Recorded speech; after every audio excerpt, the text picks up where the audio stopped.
umatku nanti memiliki penguasa seperti singa. Kita tahu singa. Saya yakin kita tahu singa. Tapi saya lebih yakin tidak ada singa yang tahu kita. Artinya satu waktu nanti penguasa itu tidak tahu rakyatnya. Karena penguasa itu seperti singa. Dan singa itu setiap hari hanya mencari mangsa untuk dibunuh. Saya tanya Ki, dulu itu singa jabatannya di hutan sebagai apa? Raja. Sekarang juga itu singa raja. Dan yang akan datang tetap ia adalah raja hutan. Satu waktu kata Rasulullah, penguasa kaum muslimin itu seperti raja hutan, seperti singa, seperti serigala, dan seperti anjing. Tiga-tiganya ini adalah binatang yang memangsa. Nah, ibu sekalian rahimakumullah, singa kerjanya setiap hari hanya untuk membunuh. Kalau penguasa seperti singa, berarti hukum yang diterapkan nanti adalah hukum apa? Hukum apa? Hukum rimba. Bagaimana yang namanya hukum rimba? Tidak pernah mau mendengar pendapat, tidak pernah mau menerima saran. Setiap orang yang bertentangan dengan dia mesti jadi sasaran. Kalau bukan ditangkap, dibunuh. Seperti itulah singa. Jadi singa itu hanya senang kepada anak-anaknya, kepada sesamanya singa. Jadi kalau singa tidak ada juga singa yang makan singa. Ya. Jadi komunitas tentu aman-aman. Tapi yang berlainan dengan kainan singa, mesti ia akan diterkam oleh singa. Na'udzubillah. Artinya kalau singa itu saya mau tanya Ki, adakah singa yang pergi sholat? Tidak. Ada. Adakah serigala yang pergi sholat? Serigala itu adalah binatang buas yang licik. Karenanya ada pepatah mengatakan serigala berbulu domba. Karena liciknya, kalau dilihat tampangnya seperti ia adalah domba, tahu-taunya ia adalah serigala yang juga memangsa binatang lain. Ini artinya apa? Satu waktu nanti pemimpin umat Islam ini tidak lagi beragama seperti singa, serigala, dan anjing. Apa menjadinya kalau begitu? Artinya penguasamu nanti itu tidak lagi tahu agama. Kenapa? Yang akan jadi penguasa kemungkinannya adalah komunis. Karena kalau komunis berarti dia tidak mau tahu agama. Kerjanya hanya menangkap, membunuh, memusuhi ulama, memusuhi ustadz, memusuhi masjid, memusuhi agama. Karena agama bagi komunis dianggap sebagai candu, agama sebagai penghalang pembangunan. Nah, kemudian hakimnya seperti apa? Hakimnya seperti anjing. Kita tahu ya namanya anjing. Anjing itu sebenarnya binatang setia. Karena kesehatannya itulah sehingga kadang-kadang anjing bisa dipakai memburu. Ya, tapi bagaimanapun setianya anjing, anjing tetap tak boleh dipercaya. Anjing tak boleh dikasih amanah. Kenapa? Kita yang pelihara anjing, kita yang besarkan anjing, dari kecil sampai ia besar kita pelihara anjing kita. Kita tinggalkan rumah, anjing dikasih amanah menjaga rumah. Bagi anjing menjaga rumah, ia tidak bisa bedakan tamu yang datang, perampok atau ustadz. Bagi anjing, biar juga ustadz yang datang, tetapi menggonggong. Tapi bagi anjing, kalau yang datang adalah perampok, tapi membawa daging, maka bagaimana kira-kira kalau anjing dan daging? Iya, seperti itulah nanti hakim seperti itu kata Rasulullah. Satu waktu nanti hakim seperti itu menangani perkara. Bukan persoalan siapa yang benar sesuai fakta dan data, tapi siapa yang membawa daging. Kalau hakimnya seperti anjing, kata Rasulullah Sallallahu Alaihi Wasallam. Dan yang ngeri lagi adalah wasairun nas kal agnam. Dan kebanyakan umat Islam pada saat itu, manusia itu seperti kambing. Lihat kambing? Tahu kambing? Apa cirinya kalau kambing? Kenapa lihat saya? Kenapa lihat saya? Berjenggot. Ini berjenggot saya itu tidak bilang kambing ingat. Kalau kambing itu kan berjenggot, pakai kumis tidak? Tidak. Jadi kalau saya tidak pakai kumis, pakai jenggot. Tapi bukan kambing dong. Jangan lihat-lihat saya sambil tertawa. Seakan-akan saya mirip dengan kambing. Oh, ini memang kadang-kadang ada orang begitu. Sampai satu waktu seorang ustadz ceramah, wah panjang ini jenggotnya, naik di mimbar. Begitu naik di mimbar ada satu orang, begitu naik di mimbar itu ustadznya, ia menangis terseduh-seduh di belakang.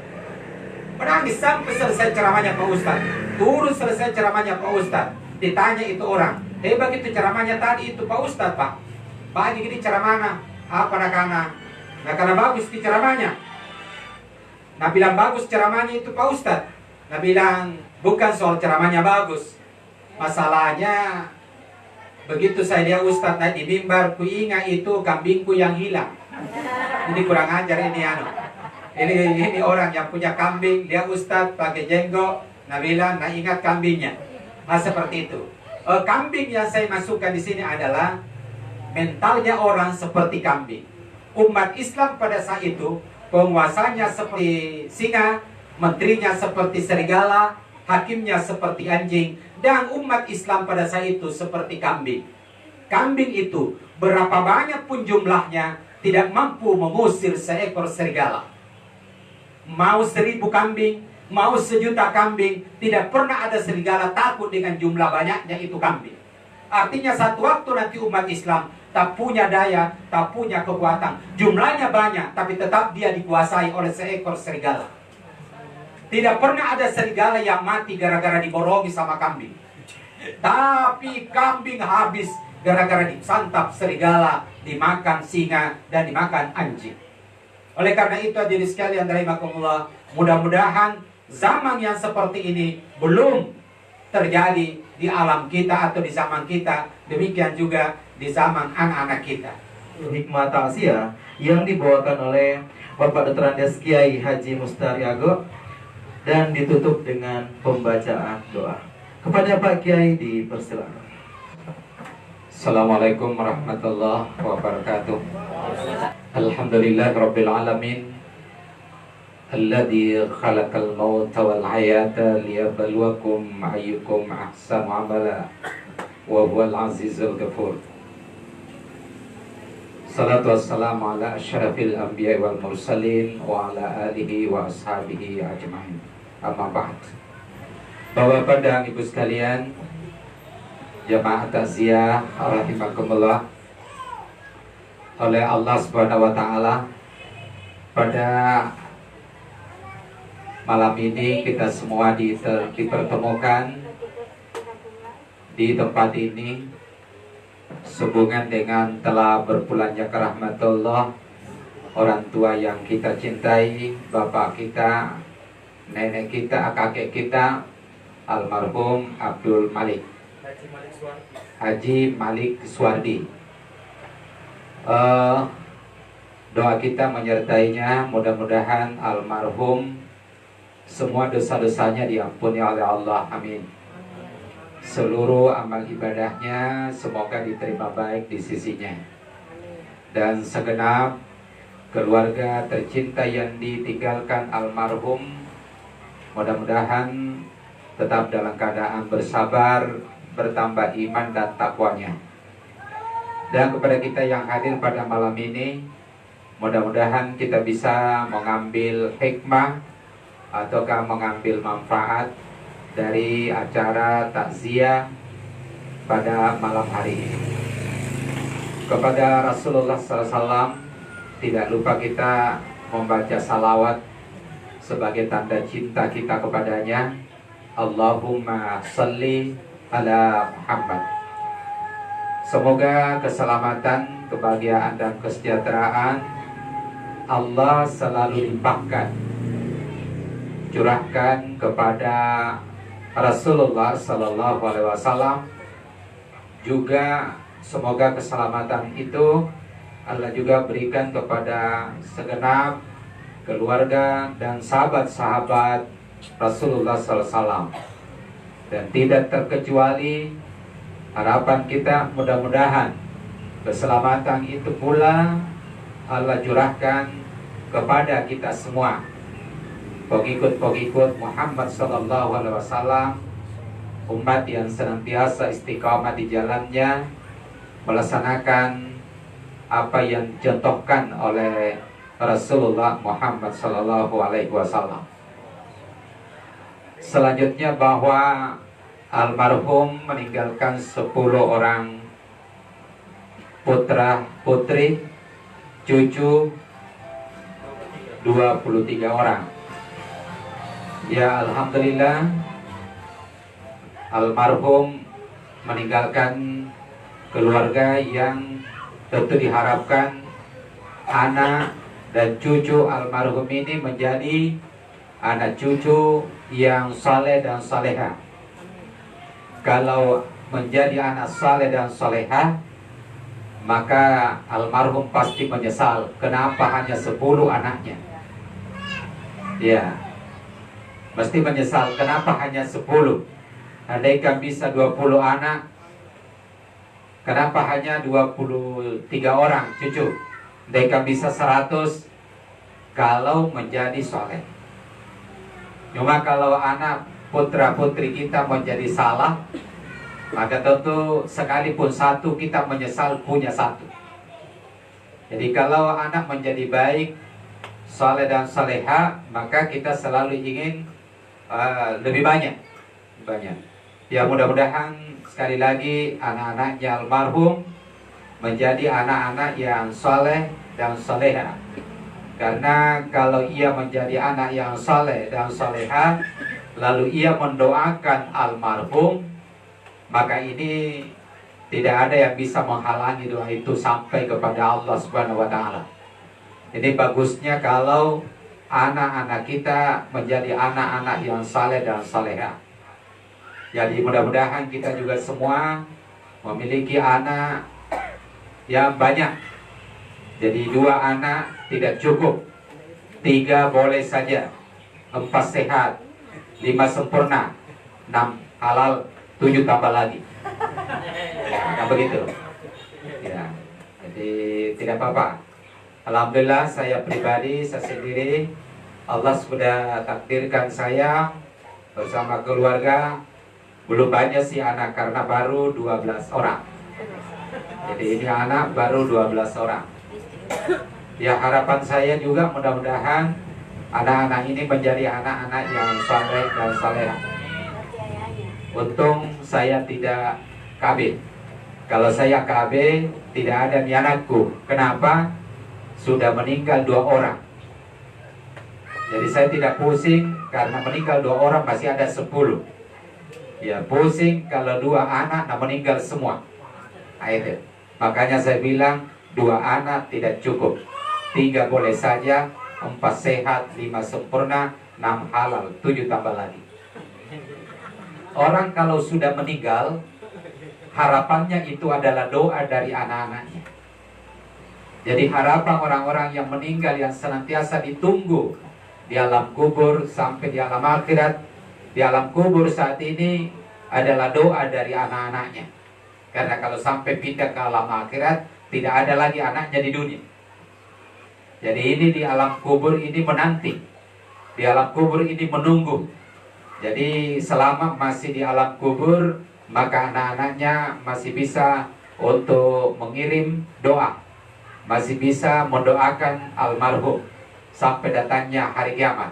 Nah, kalau sudah hari kiamat, berarti kita juga semua sudah pindah ke alam kubur dan selanjutnya pindah ke alam akhirat. Dan Bapak Ibu sekalian rahimakumullah, yang perjalanan hidup ini pasti berakhir dengan kematian. Saya punya kampung di Kecamatan Bontonompo sana. Dari 20 hari yang lalu, itu sampai sekarang, kalau di garis tengahnya begini melingkar itu sudah 6 yang meninggal. Sudah 6 meninggal. Artinya paling jauh jaraknya 100 meter. Ya, paling jauh 100 meter meninggal lagi 100 meter. Bahkan ada yang hanya 20 meter. Dari bayangkan sekitar 20 hari yang lalu sudah 6 yang meninggal. Betul. Nah artinya yang namanya mati ini, ya saya sudah mulai begini-begini juga. Masalahnya sudah banyak juga teman-teman yang jalan duluan. Ya sudah mulai, apalagi yang lebih senior dari saya. Ya kalau Pak Ridwan ini mungkin masih lebih junior dari saya. Ya mungkin saya lebih tua sedikit. Ya Kalau saya baru 28 tahun. Itu dikali 2. Ya, itu dikali 2. Kalau Ustadz ini yang Qari, ya mungkin masih berapa? 26. Berarti masih lebih tua anak saya sedikit daripada beliau. Nah, oleh karena itu kita sekarang saling mengingatkan deh, bahwa pada akhirnya kita semua akan mati. Ada pemahaman yang perlu untuk kita tolak. Karena ada pemahaman bahwa orang itu hidup, ya hidupnya saja seperti ayam. Ayam kalau mati selesai persoalan. Manusia kalau sudah mati selesai persoalan. Ini pahamnya siapa? Pahamnya komunis. Jadi pahamnya komunis itu dia tidak tahu bahwa ada namanya hari kemudian. Karenanya mereka tidak butuh agama. Jadi paham komunis ini dia tidak butuh agama, atau tidak mau tahu yang namanya agama. Pendeknya hidup ini ya selesai mati berakhirlah. Sampai di situ saja, itu pemahaman mereka. Kalau kita tidak. Kalau kita ini tidak seperti itu. Kita di dunia ini hanya sementara waktu saja.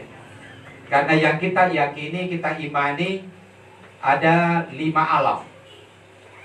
2 yang sudah kita lewati dan 1 yang sementara kita hidup di alam ini. Yang pertama kita pernah hidup di alam arwah. Alamnya nyawa. Jadi dulu itu Allah Subhanahu wa taala menciptakan nyawa satu kaligus. Nah, itu dia simpan di alam nyawa, alamnya roh. Di situ tidak ada kakak, tidak ada adik, tidak ada. Saya tidak tahu berapa stok nyawa yang sudah diciptakan oleh Allah. Yang ada di alam roh. Di mana tempatnya itu tidak ada yang tahu. Jadi sulit untuk disuting karena tidak ada yang tahu di mana itu tempatnya, itu nyawa. Jadi kalau ada orang bertanya kepadamu Muhammad, bertanya soal roh, katakan bahwa urusan roh itu adalah urusan Tuhanku dan saya tidak dikasih ilmu kecuali hanya sedikit sekali. Wa yas'alunaka 'anir ruh. Qulir ruhu min amri rabbi wa ma utitum minal ilmi illa qalila. Muhammad, kalau ada orang bertanya kepadamu tentang roh, di mana tempatnya, bagaimana modelnya, berapa jumlahnya, katakan, saya tidak tahu. Sedikit sekali ilmu yang diberikan kepadaku tentang itu. Jadi itu adalah urusan Allah. Menyangkut masalah roh, di mana tempatnya, bagaimana wujudnya, itu adalah urusan Allah, bukan urusan kita. Jadi tidak menjadi perintah untuk mengetahui di mana tempatnya itu. Hanya kita diimani saja.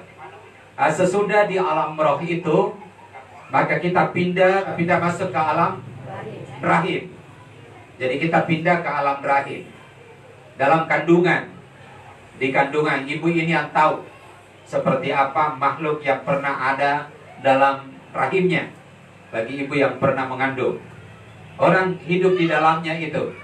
Orang hidup di dalamnya situ. Lalu kemudian kita pindah ke alam dunia saat ini. Di alam dunia saat inilah ada kewajiban.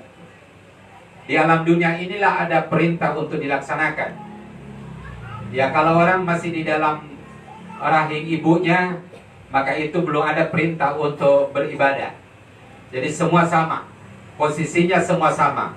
Maka tidak ada orang yang akan dituntut hanya karena pernah atau diminta tanggung jawabnya hanya karena pernah hidup di alam rahim. Yang ada pertanggungjawabannya adalah hidup di alam dunia. Nah, sekarang kita berada di alam dunia ini. Di alam dunia inilah ada kewajiban, ada hak yang akan kita lalui. Jadi ada kewajiban kita sebagai manusia dan ada hak kita sebagai manusia. Cuma yang ada sekarang itu hanyalah hak asasi manusia. Belum ada yang namanya KAM, kewajiban asasi manusia. Ya harusnya juga ada KAM, kewajiban asasi. Yang ada sekarang adalah hak asasi. Jadi banyak-banyak orang hanya menuntut haknya tapi lupa akan kewajibannya. Jadi dia menuntut untuk hidup, tapi dia tidak pernah mencari tahu apa yang menjadi kewajibannya setelah ia mendapatkan hak untuk hidup. Jadi hidup ini adalah hak asasi. Siapa saja silakan hidup. Bagi orang yang hidup, diberikan haknya oleh Allah untuk hidup, maka ingat ada kewajiban. Wa ma khalaqtul jinna wal insa illa liya'budun. Kita diciptakan Allah di atas bumi ini untuk hidup di dunia ini, itu adalah beribadah semata-mata kepada Allah. Jadi kita hanya untuk beribadah. Sekarang yang perlu dicari adalah ibadah itu yang seperti apa. Jadi ada namanya ibadah khassah dan ada namanya ibadah ammah. Ada ibadah khusus seperti sholat, puasa, berzikir, dan sebagainya. Ini adalah ibadah khassah. Selebihnya selain daripada ibadah khusus, maka ia adalah ibadah umum. Bagi orang beriman makan saja, kalau orang beriman itu adalah ibadah. Makan saja bagi orang beriman itu adalah ibadah. Minum itu adalah ibadah. Dan selanjutnya, satu ibadah yang paling disenangi manusia adalah menikah. Yaitu, jadi kalau menikah itulah ibadah yang paling disukai orang. Ya, itulah ibadah yang paling disukai orang. Tidur bagi orang beriman itu adalah ibadah. Hanya sekarang bagaimana caranya sehingga bernilai ibadah. Itu bagaimana caranya sehingga bernilai ibadah. Kenapa harus ditahu? Karena tujuannya Allah menciptakan kita, memberi kesempatan kita hidup di dunia ini adalah untuk beribadah. Sehingga tidak ada ruang sedikit pun yang harus sia-sia kecuali diisi dengan ibadah. Itulah sebabnya saya katakan tadi, minum saja adalah ibadah. Tapi kapan menjadi ibadah? Ya kalau kita mengikuti aturan Allah dalam hal minum, dalam hal makan. Ya kita kalau dalam hal makan dan minum, kulu mimma fil ardi halalan thayyiban. Makanlah apa-apa yang ada di muka bumi. Minumlah apa-apa yang ada di muka bumi. Tapi harus diingat, yang halal dan yang baik saja. Jadi makan yang halal dan baik itu berpahala. Jadi makan dan minum yang baik itu berpahala. Jadi baru saja mencari makanan yang halal itu sudah dapat pahala. Itu sudah dapat pahala. Sehingga seorang yang keluar dari rumah untuk mencari nafkah, untuk mendapatkan bisa makan dan bisa minum, itu pekerjaannya sudah bernilai ibadah. Itu sudah bernilai ibadah. Jadi makan saja, minum saja, seluruh aktivitas kita, kalau ia diatur dan diikuti aturannya oleh Allah dan Rasulnya, maka itu bernilai ibadah. Dapat kita berikan contoh yang paling kecil. Kalau kita masuk di toilet sesuai aturan agama, sesuai dengan contoh Rasul, kalau masuk di toilet kaki apa dulu? Kaki kiri. Mendahulukan kaki kiri dengan sengaja masuk di toilet, itu sudah dapat pahala. Coba bayangkan, orang mau pergi buang air, dia dengan sengaja mendahulukan kaki kiri karena dia tahu bahwa kaki kiri masuk ke toilet itu adalah sunat. Berarti ia dapat pahala. Keluar dari toilet dengan kaki kanan sudah dapat pahala. Bayangkan hanya buang air saja sudah dapat pahala. Dan semua itu ada aturannya. Semua ada aturannya. Jangan sampai kita menganggap bahwa wah, itu kan urusan hidup. Harus dipahami. Ini kan urusan hidup. Kalau untuk masuk saja di toilet diatur oleh agama, apalagi urusan yang lebih besar. Masuk dan keluar saja di toilet ada aturannya, apalagi urusan yang lebih besar. Kalau kita ingin dapat pahala. Nah, ibu sekalian rahimakumullah, kalau ada pendapat mengatakan itu kan urusan dunia, tidak ada hubungannya dengan agama, kadang-kadang begitu. Dia bilang tidak ada hubungannya dengan agama karena itu urusan dunia. Saya ingin jelaskan bahwa Rasulullah Sallallahu Alaihi Wasallam pada satu ketika ia berjalan bersama sahabatnya. Kebetulan yang dilewati adalah pekuburan. Di pekuburan itu Rasulullah lalu berhenti sejenak. Lalu kemudian berkata kepada sahabatnya, sahabatku, teman, ini ada yang di bawah ini, orang yang dikuburkan di tempat ini saat ini sementara mendapat siksaan dari Allah Subhanahu wa taala. Sementara disiksa. Apa penyebabnya? Ternyata penyebabnya hanya gara-gara buang air kecil. Coba bayangkan, orang bisa disiksa di dalam kubur hanya gara-gara cara membersihkan buang air kecilnya. Artinya kalau dia sudah buang air kecil, dia tidak bersihkan, maka itu bisa menjadi penyebab orang disiksa di akhirat. Padahal kalau kita pikir, ini kan cuma buang air. Kenapa kita mesti dikatakan berdosa? Ini kan bukan urusan orang tidak salat, orang tidak puasa. Ini kan cuma buang air. Makanya itu Allah katakan diciptakan manusia untuk beribadah. Artinya apa saja yang kamu lakukan itu bernilai ibadah di sisi Allah Subhanahu wa taala. Hari ini atau malam ini saya berdiri di hadapan Bapak dan Ibu semua. Dan Ibu sementara duduk. Ibu duduk, Bapak duduk, saudara semua duduk. Itu dapat pahala. Artinya ini dalam keadaan beribadah. Coba bayangkan, saya ceramah, itu ibadah. Ibu dengar, Bapak dengar, itu adalah ibadah. Jadi tidak ada satupun ruang atau tidak ada satupun perbuatan sebenarnya asalkan mengikuti aturannya Allah, kecuali yang mendatangkan pahala di sisinya. Masuk ke masjid dengan sengaja mendahulukan kaki kanan, maka ia dapat pahala. Masuk ke masjid mendahulukan kaki kanan, keluar dari masjid mendahulukan kaki kiri, dapat pahala. Baru saja soal masuk dan keluar masjid sudah dapat pahala. Belum cerita tentang perjalanannya ke masjid, belum cerita tentang rukuk dan sujudnya di dalam masjid. Ya, jadi oleh karena itu Bapak Saudara sekalian rahimakumullah, yang perlu dipahami sekarang adalah apa-apa saja yang menjadi aturannya Allah. Yang biasa kita lihat seakan-akan aturan Allah itu atau ibadah itu hanya sholat, hanya puasa, hanya zakat, hanya haji. Seakan-akan hanya itu urusan itu. Urusan pemerintahan seakan-akan itu bukan urusan agama. Jadi biasa kalau urusan agama ya tidak dianggap, kalau urusan pilkada, urusan pilpres, urusan mau mengangkat pemimpin, seakan-akan itu bukan persoalan agama. Padahal soal memilih pemimpin itu juga adalah urusan agama. Sebab apa? Apabila kita memilih pemimpin, lalu pemimpinnya adalah Nasrani, pemimpinnya adalah Majusi, pemimpinnya adalah Yahudi, maka Allah katakan mereka yang memilih sama dengan mereka yang dia pilih. Itu. Jadi mereka memilih sama dengan yang dia pilih. Makanya orang berhati-hati. Karena kalau kita pilih mereka, maka Allah katakan kau sama dengan yang kau pilih. Nah, berarti kan, makanya nanti di akhirat, kalau pemimpin yang kita pilih masuk ke dalam neraka karena kita taati di dunia, yang kita taati masuk neraka, maka di akhirat pun kita akan masuk, mereka akan berlepas tangan dengan kita. Kenapa? Nah bilang, dia tuh gitu mau ikuti kak. Ya, dia tuh gitu mau ikuti kak. Seperti itulah Bapak Ibu sekalian rahimakumullah.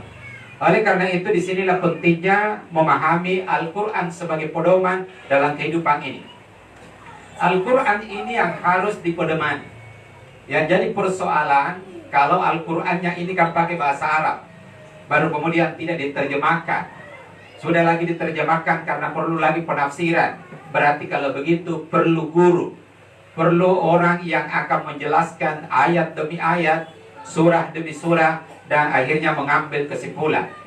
Nah, oleh karena itu Bapak Saudara sekalian rahimakumullah, ajaran salat, puasa, zakat, dan haji, kalau kita mau meneliti Al-Quran, itu tidak cukup 0,5%. Artinya ayat-ayat yang memerintahkan untuk salat, jumlah ayat yang memerintahkan untuk puasa, jumlah ayat yang memerintahkan untuk haji dan sebagainya, itu tidak cukup 1%. Tidak cukup 1%. Itu berarti yang 99% kira-kira urusan apa? Kira-kira urusan apa yang 99%? Karena ternyata untuk ayat yang memerintahkan kita salat, ayat yang memerintahkan kita puasa, ayat yang memerintahkan untuk beribadah khasa tadi, ternyata tidak sampai 1%. Berarti 90% itu urusan apa? Itulah masuk di situ, ada urusan pemerintahan, ada di situ hukum, ada di situ perundang-undangan, ada macam-macam, semua sudah ada di dalam. Inilah yang harus senantiasa dipelajari agar untuk bisa ditelaksanakan dalam kehidupan yang singkat ini. Inilah yang harus dilaksanakan dalam kehidupan yang singkat ini. Ada perintah untuk membela Nabi Sallallahu Alaihi Wasallam. Ya, kita akan mencintai Nabi. Pasti kita mencintai Nabi. Orang yang beragama Islam kalau tidak cinta kepada Nabi, lebih cinta ibunya, lebih cinta bapaknya, lebih cinta suaminya, lebih cinta istrinya. Nabi katakan belum ia beriman kalau masih lebih cinta istrinya daripada nabinya. Nah, jadi ini harus juga dipahami. Nah, oleh karena itu, kalau ada yang mencoba untuk menghina Nabi, melecehkan Nabi, mengkurang ajari Nabi, maka umatnya wajib untuk senantiasa membela nabinya. Kenapa? Karena kapan kita menempatkan orang tua lebih dicintai daripada Nabi, Nabi SAW katakan, laisa minni, dia bukan umatku, dia di luar dari golonganku. Belumlah ia beriman. Jadi belumlah ia beriman kalau cintanya kepada ibu bapaknya, cintanya kepada anak cucunya, cintanya kepada suaminya, cintanya pada istrinya melebihi daripada cintanya kepada nabinya. Nah itu Bapak Saudara sekalian, itulah yang pernah terjadi, dicontohkan. Saya dulu aja deh. Iya. Jadi kita lagi yang berdiri kalau mau dia kan. Jadi yang di belakang, karena saya duduk di sini, ya kita lagi yang berdiri. Iya. Ada di masa Nabi SAW seorang yang sangat cinta pada Nabi SAW. Padahal orang itu tidak pernah melihat dengan Nabi. Artinya tidak pernah lihat Nabi. Tapi dia hidup di zamannya Nabi. Dan ada saja pertemuan dengan Nabi, tapi dia tidak pernah lihat. Kenapa? Dia tunanetra. Jadi dia tunanetra, tidak pernah melihat wajahnya Nabi karena dia tunanetra. Hanya saja tunanetra ini sangat cinta kepada Nabi Sallallahu Alaihi Wasallam karena dia selalu melihat Nabi dengan mata hatinya, bukan mata kepalanya. Sama juga dengan kita. Kita ini kan tidak pernah lihat Nabi, tapi kita akan cinta Nabi dengan mata hati kita, bukan dengan mata kepala. Karena kalau dengan mata kepala pasti kita tidak kenal Nabi. Tapi kalau dengan mata hati, maka insya Allah kita akan bisa melihat Nabi Sallallahu Alaihi Wasallam.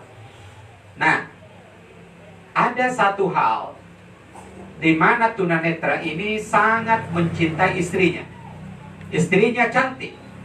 Jadi mungkin yang lebih cantik ini istrinya itu tunanetra daripada ibu-ibu yang ada. Maaf ya, kita juga cantik menurut suami kita.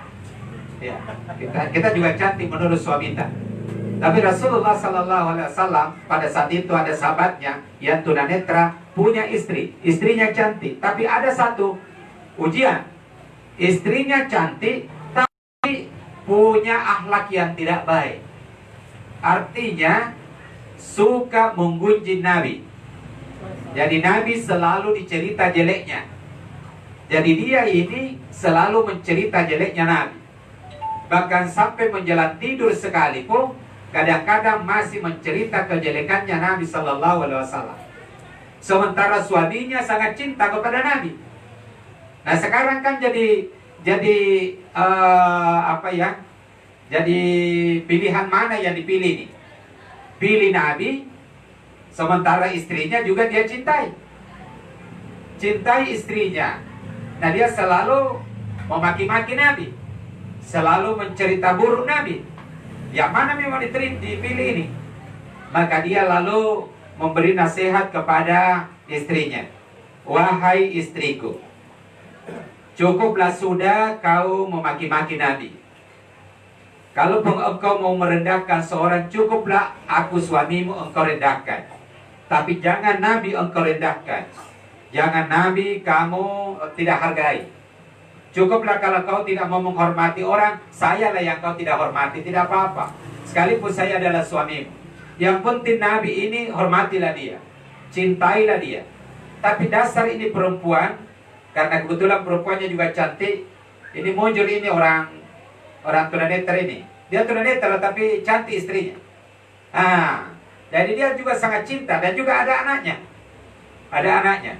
Setiap malam selalu dinasihati oleh suaminya. Tapi perempuan ini ya istilahnya mungkin tenane orang pilangeri. Karena tena nerwa pilangeri, sere waktu larra juberanena. Suaminya itu marah. Maka pada saat ia marah, sementara tidur istrinya, lalu kemudian ia bangun seorang diri, angasala kiri kanan, amuntul di pangkulu. Bisa ini nih pangkul. Iya. Pangkul. Ya, kapak. Ya, kapak atau kampak. Jadi bisa kapak. Ya, kapak. Pangkul. Mau kapangkulu apa pangkulu? Muntul di pangkulu. Ya, kampak. Ya, pangkulu kayu. Pakai tak galah. Muntul di kapak. Bayangkan, begitu dia dapat itu kapaknya, langsung na pangkulu bainena jebatan na bainena na kapangkulu. Dia hujamkan dalam-dalam ke perut istri. Bagaimana kira-kira istri yang dalam keadaan tidur, nampak dia di pangkulu, meninggal dunia. Istrinya meninggal. Besoknya itu Rasulullah SAW kumpul sahabatnya. Ternyata yang habis membunuh juga berada di sini. Nabi dapat informasi. Artinya Allah memberitahukan Nabi. Akhirnya dia kumpul sahabatnya. Di tengah kerumunan sahabatnya ia bertanya, "Wahai sahabatku, siapa gerangan tadi malam yang tidak punya rasa peri kemanusiaan membunuh istrinya?" Dan terduga seorang yang tunanetra merangkak dan berusaha mendekati Nabi, berdiri mengayunkan tangan, lalu ia berkata, "Ya Rasulullah, laki-laki yang telah membunuh tadi malam adalah saya. Dan wanita yang terbunuh di tangan suaminya adalah istri saya. Artinya sayalah yang telah membunuh istriku semalam." Nabi lalu kemudian bertanya, "Apakah kau tidak cinta istri?" Dia bilang, "Saya sangat cinta istriku ya Rasulullah." "Apakah kau tidak punya anak yang dilahirkan istri?" "Saya punya anak yang telah dilahirkan istriku ya Rasulullah." "Apakah kau tidak cinta anak?" "Saya cinta anakku ya Rasulullah." "Lalu kenapa kau begitu tidak berperi kemanusiaan, tega-teganya kau membunuh istri? Apa kau tidak kasihan sama dia? Kenapa kau membiarkan anakmu menjadi yatim? Kenapa? Apa kau tidak ada kebaikannya istrimu itu?" "Ada kebaikannya ya Rasulullah. Dan saya cinta itu istriku. Tetapi ya Rasulullah, aku membunuh karena aku lebih cinta nabiku daripada istriku. Setiap malam selalu engkau ya Rasulullah yang dimaki-maki. Setiap malam kau nasihati, tapi tidak pernah mau mendengar nasihatku.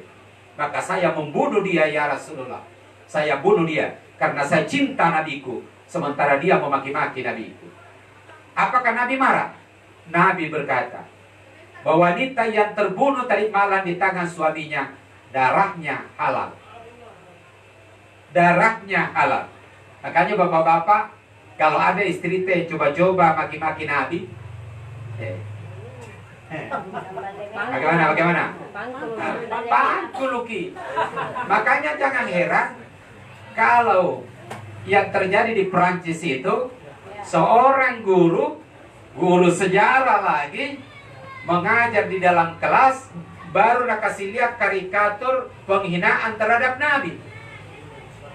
Salah seorang murid yang mengambil isetna penggal kepala guru. Iya. Akhirnya ia pun siap untuk mati. Dia juga ditembak.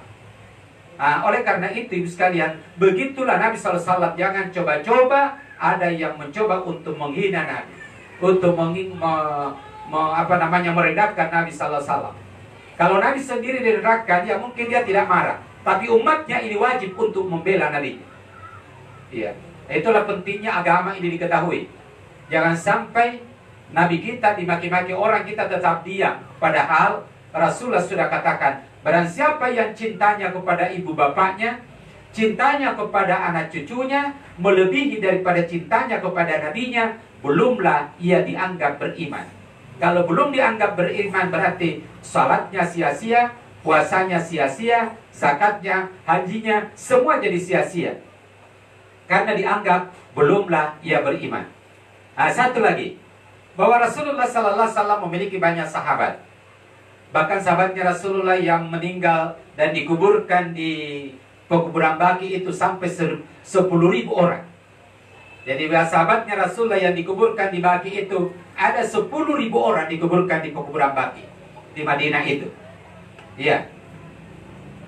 Satu waktu Rasulullah Sallallahu Alaihi Wasallam di salah satu peperangan, di mana Rasulullah Sallallahu Alaihi Wasallam waktu itu ia dalam keadaan bahaya, sementara Rasulullah tidak tahu. Tapi ada sahabatnya satu orang yang menyaksikan bahwa Rasulullah dalam keadaan terancam nyawanya. Kenapa? Dia sementara dibidik oleh orang-orang kafir Quraisy. Dia sementara dibidik dengan panah. Sahabat yang menyaksikan ini sangat cinta kepada Rasulullah. Begitu lihat keadaan genting, maka ia secara spontan berdiri di depannya Rasulullah SAW. Jari pak lapak barambannya Nabi Sallallahu Alaihi Wasallam. Berdiri di hadapannya Rasulullah. Begitu ia berdiri di hadapannya Rasulullah, langsung meluncur anak panah. 80 anak panah tertancap di badannya sahabat itu. Artinya dia lebih pilih ia mati asalkan selamat Nabi Sallallahu Alaihi Wasallam. Begitulah yang namanya cinta.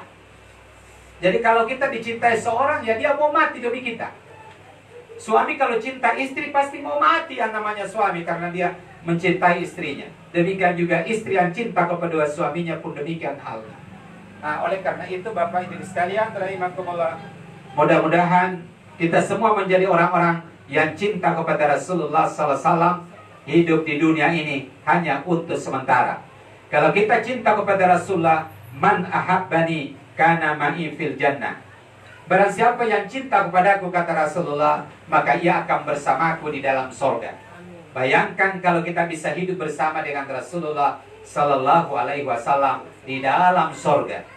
Jangan lagi bertetangga dengan Nabi, yang penting di dalam sorga kita. Dia bagi tetanggai, sikabilai pati. Biar mi berjauhan rumata, yang penting masuk di wilayahnya sorga. Katanya mau pato. Tapi alhamdulillah yang saya saksikan malam ini semuanya sudah terdaftar sebagai calon-calon penduduk sorga. Iya, Pak, punda kucing ngasih ane sangin calon-calon penduduk sorga. Cuma jangan kita dulu terlalu gembira. Karena baru pakai calon. Yang namanya calon masih bisa gugur. Di Makassar ini yang calon wali kota ada berapa orang? Ada 4. Dipastikan hanya 1 yang bisa jadi kepala daerah atau jadi wali kota. Itu pun kalau mujur panjang umur. Saya boleh jadi sudah terpilih, tiba-tiba saja malaikat mau datang menjemput, tidak jadi dilantik. Bisa saja. Oleh karena itu belum pasti. Jadi 4 orang ini semua belum pasti bisa menjadi wali kota. Sama juga dengan kita. Kalau kita ini alhamdulillah sudah dicalonkan jadi penduduk sorga, tapi belum pasti masuk sorga. Tapi sudah jadi calon. Yang pasti masuk di neraka. Nah, itu. Jadi kan dibilang pedena yang pasti masuk di neraka. Kenapa? Untuk masuk ke dalam sorga persyaratannya harus lewat di neraka. Jadi neraka itu pasti dilewati setiap orang. Nabi sendiri kalau mau masuk sorga harus lewat di neraka. Iya. Jadi Nabi juga lewat neraka. Jadi yang membedakan kita dengan Nabi adalah cara melewatinya neraka. Sama kalau saya katakan, kalau kita mau ke Jawa pasti melewati air. Tinggal bagaimana cara kita melewati air itu. Apakah kita berenang sampai di Jawa? Apakah kita pakai perahu sampai di Jawa? Apakah pakai kapal air sampai di Jawa? Atau kita naik pesawat?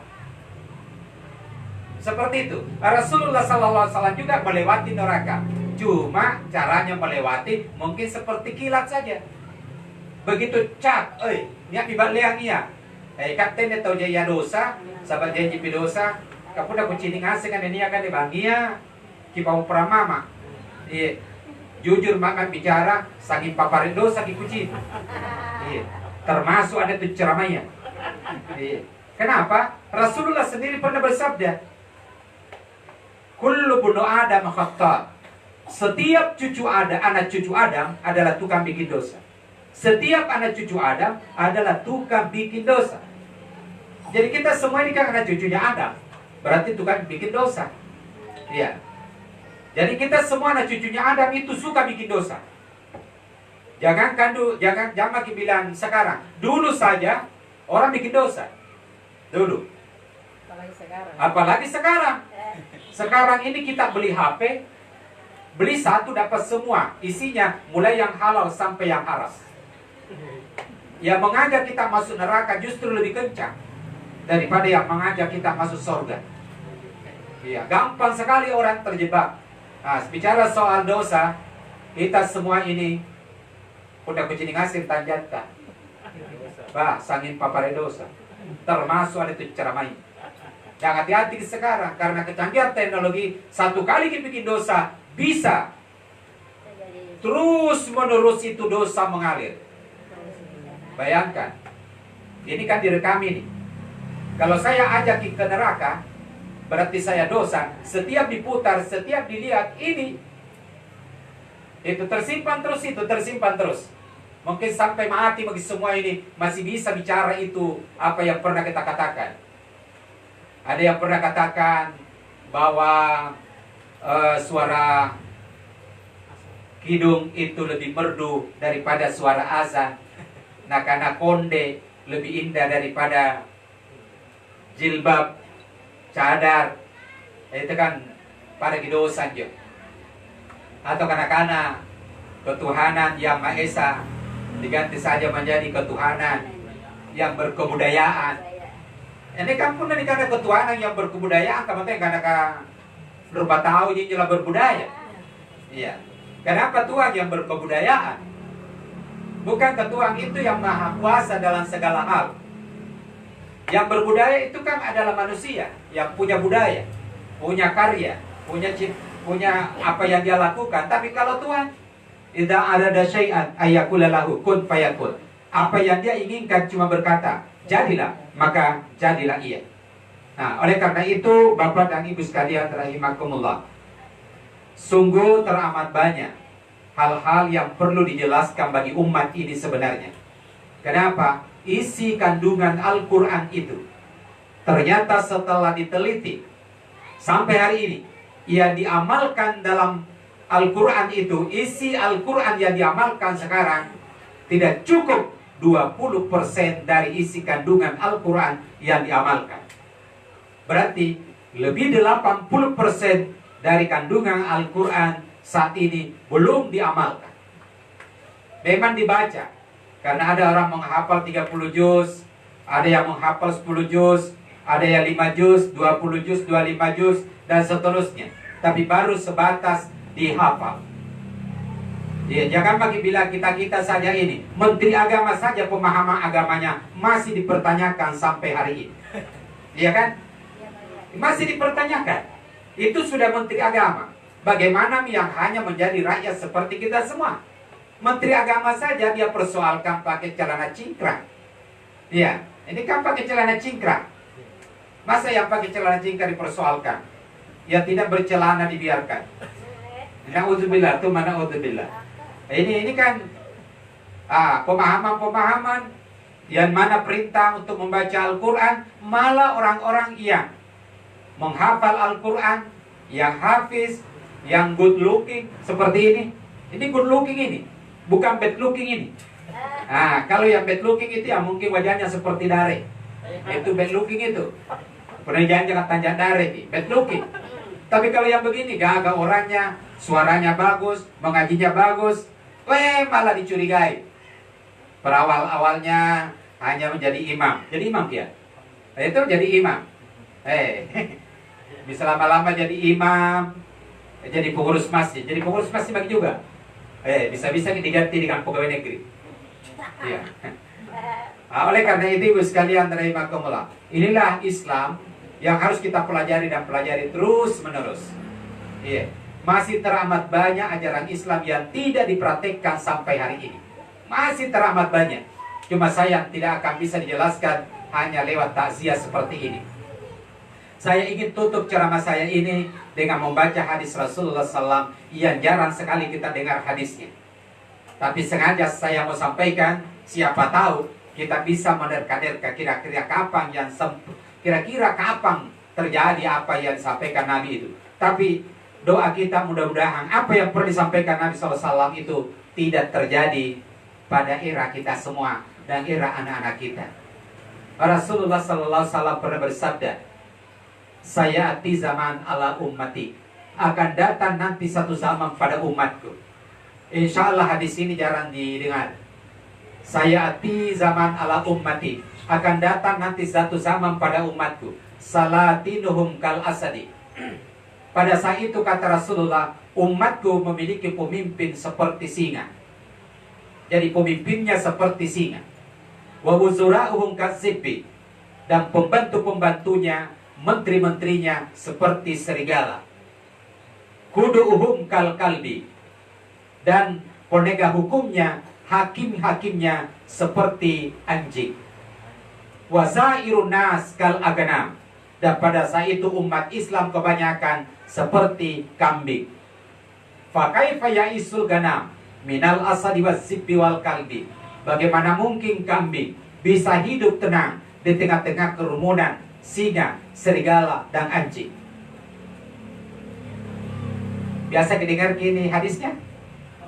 Kalau biasa kita tidak bahas nih. Tidak biasa? Nah, saya mau jelaskan satu-satu supaya apakah ini ada tidak ya? Ini kesempatan saya sampaikan di tempat takziah saja, karena rata-rata orang nanti cari ustadz kalau kematian.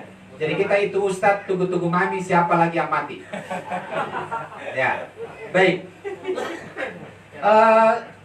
Satu waktu kata Rasulullah, umatku nanti memiliki penguasa seperti singa. Kita tahu singa? Saya yakin kita tahu singa. Tapi saya lebih yakin tidak ada singa yang tahu kita. Artinya satu waktu nanti penguasa itu tidak tahu rakyatnya. Karena penguasa itu seperti singa. Dan singa itu setiap hari hanya mencari mangsa untuk dibunuh. Saya tanya Ki, dulu itu singa jabatannya di hutan sebagai apa? Raja. Sekarang juga itu singa raja. Dan yang akan datang tetap ia adalah raja hutan. Satu waktu kata Rasulullah, penguasa kaum muslimin itu seperti raja hutan, seperti singa, seperti serigala, dan seperti anjing. Tiga-tiganya ini adalah binatang yang memangsa. Nah, ibu sekalian rahimakumullah, singa kerjanya setiap hari hanya untuk membunuh. Kalau penguasa seperti singa, berarti hukum yang diterapkan nanti adalah hukum apa? Hukum apa? Hukum rimba.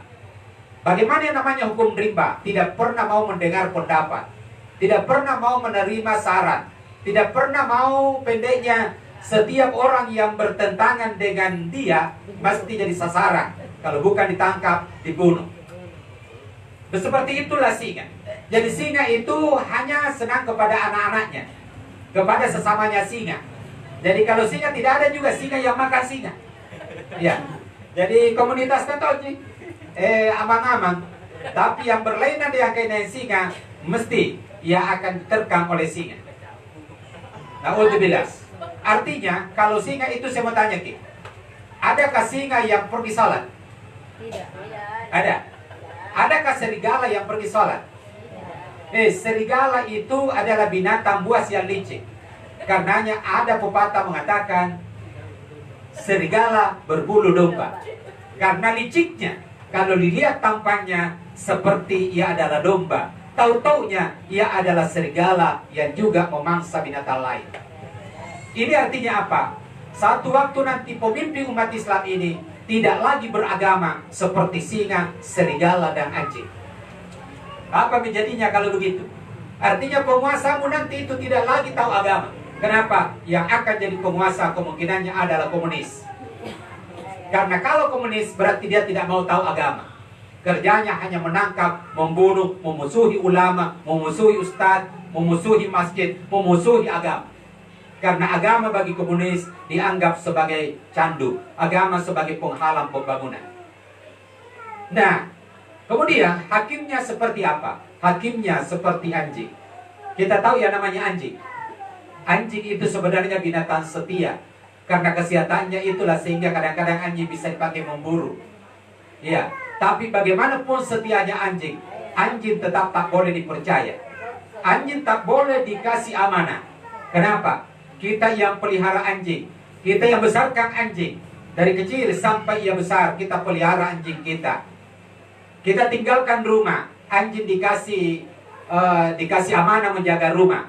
Bagi anjing menjaga rumah, ia tidak bisa bedakan tamu yang datang, perampok atau ustaz. Bagi anjing, biar juga ustaz yang datang, tetapi menggonggong. Tapi bagi anjing, kalau yang datang adalah perampok, tapi membawa daging, maka bagaimana kira-kira kalau anjing dan daging? Iya, seperti itulah nanti hakim seperti itu kata Rasulullah. Satu waktu nanti hakim seperti itu menangani perkara bukan persoalan siapa yang benar sesuai fakta dan data, tapi siapa yang membawa daging. Kalau hakimnya seperti anjing, kata Rasulullah Sallallahu Alaihi Wasallam. Dan yang ngeri lagi adalah wasairun nas kal agnam. Dan kebanyakan umat Islam pada saat itu, manusia itu seperti kambing. Lihat kambing? Tahu kambing? Apa cirinya kalau kambing? Kenapa lihat saya? Kenapa lihat saya? Berjenggot. Ini berjenggot saya itu tidak bilang kambing ingat. Kalau kambing itu kan berjenggot, pakai kumis tidak? Tidak. Jadi kalau saya tidak pakai kumis, pakai jenggot. Tapi bukan kambing dong. Jangan lihat saya sambil tertawa. Seakan saya mirip dengan kambing. Oh, ini memang kadang-kadang ada orang begitu. Sampai satu waktu seorang ustadz ceramah, wah panjang ini jenggotnya, naik di mimbar. Begitu naik di mimbar ada satu orang, begitu naik di mimbar itu ustadznya, ia menangis terseduh-seduh di belakang. Menangis sampai selesai ceramahnya Pak Ustadz. Turun selesai ceramahnya Pak Ustadz. Ditanya itu orang, begitu ceramahnya tadi itu Pak Ustadz Pak. Pak gini ceramahnya, apa nakana? Nakana bagus di ceramahnya. Nah bilang bagus ceramahnya itu Pak Ustadz. Nah bilang bukan soal ceramahnya bagus. Masalahnya begitu saya lihat Ustadz naik di mimbar, ku ingat itu kambingku yang hilang. Ini kurang ajar ini Ini orang yang punya kambing, dia Ustadz pakai jenggot, nah bilang, nah ingat kambingnya. Nah seperti itu. Kambing yang saya masukkan di sini adalah mentalnya orang seperti kambing. Umat Islam pada saat itu penguasanya seperti serigala, pembantu menterinya seperti serigala, seperti singa, menterinya seperti serigala, hakimnya seperti anjing, dan umat Islam pada saat itu seperti kambing. Kambing itu berapa banyak pun jumlahnya tidak mampu mengusir seekor serigala. Mau 1000 kambing, mau 1.000.000 kambing, tidak pernah ada serigala takut dengan jumlah banyaknya itu kambing. Artinya satu waktu nanti umat Islam tak punya daya, tak punya kekuatan. Jumlahnya banyak, tapi tetap dia dikuasai oleh seekor serigala. Tidak pernah ada serigala yang mati gara-gara diborongi sama kambing. Tapi kambing habis gara-gara disantap serigala, dimakan singa, dan dimakan anjing. Oleh karena itu hadirin sekalian rahimakumullah, mudah-mudahan zaman yang seperti ini belum terjadi di alam kita atau di zaman kita, demikian juga di zaman anak-anak kita. Bapak dan Ibu sekalian rahimakumullah, saya kira inilah yang saya sampaikan pada kita semua. Pas sudah 1 jam saya berdiri di hadapan Bapak dan Ibu semua. Saya yakin apa yang saya sampaikan ini tentu tidak semuanya mungkin benar. Kalau ada yang salah, dipastikan itu datanya dari saya. Tapi kalau ada yang benar, dipastikan kebenaran itu al-haqqu min rabbik fala takunanna minal mumtarin. Kebenaran itu datanya dari Allah Subhanahu wa taala. Ya, mari kita amalkan kali itu memang benar, dan kalau ia adalah salah, mari kita tinggalkan.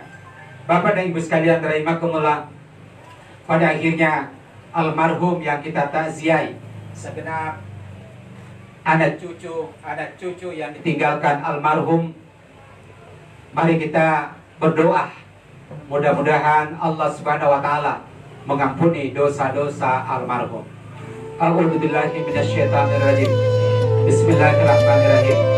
Hamdan syakirin, hamdan na'imin, hamdan yuafi nikmahu wa yukafi masidah. Ya Rabbana lakal hamdu kama yanbaghi li jalali wajhikal karim wa zimis sultanik. Allahumma salli ala sayyidina Muhammadin wa ala alihi wa ashabihi ajmain. Allahumma ghfir lil mu'minina wal mu'minat wal muslimina wal muslimat al ahya'i minhum wal amwat innaka sami'un qaribun mujibud da'wat ya qadiyal hajat. Ya Allah ya Rabb, malam ini kami semua berkumpul mentakziah keluarga yang berduka kepada orang tua kami, kakek kami, tetangga kami, kerabat kami. Ya Allah, ini kembali ke hadirat-Mu. Ampuni segala dosanya, ampuni segala kesalahannya, terima seluruh amal ibadahnya, luaskan kuburannya ya Allah, dan berikanlah penerangan dalam kuburnya dengan seterang-terangnya ya Allah. Ya Allah, kami yang hadir pada malam ini, ampuni pula dosa-dosa kami, ampuni dosa kedua orang tua kami. Rabbi ghfirli wa liwalidayya warhamhuma kama rabbayani shaghira. Allahumma ya Allah, Rabbana zalamna anfusana wa illam taghfir lana wa tarhamna lanakunanna minal khasirin. Allahumma ghfir lahu warhamhu wa'afihi wa'fu anhu wa akrim nuzulahu wa wasi' madkhalahu wa ghsilhu bil ma'i was salji wal barad wa naqqihi minal khataaya kama yunqqa thawbul abyadu minad danas wa badilhu daram min darihi wa ahlan harami ahlihi wa azwajan harami azwajihi wa qihi fitnatal qabri wa adabana. Allahumma la tahrimna ajrahu wa la taftina ba'dahu wa ghfir lana wa lahu wa li ikhwanina alladziina sabaquna bil iman wa la taj'al fi qulubina ghillan lil ladzina amanu rabbana innaka ra'ufur rahim. Rabbana atina fid dunya hasanah wa fil akhirati hasanah wa qina adzabannar. Subhana rabbika rabbil izzati amma yasifun wa salamun alal mursalin walhamdulillahi rabbil alamin. Amin amin ya rabbal alamin. Usikum nafsi bi taqwallah. Assalamualaikum warahmatullahi wabarakatuh.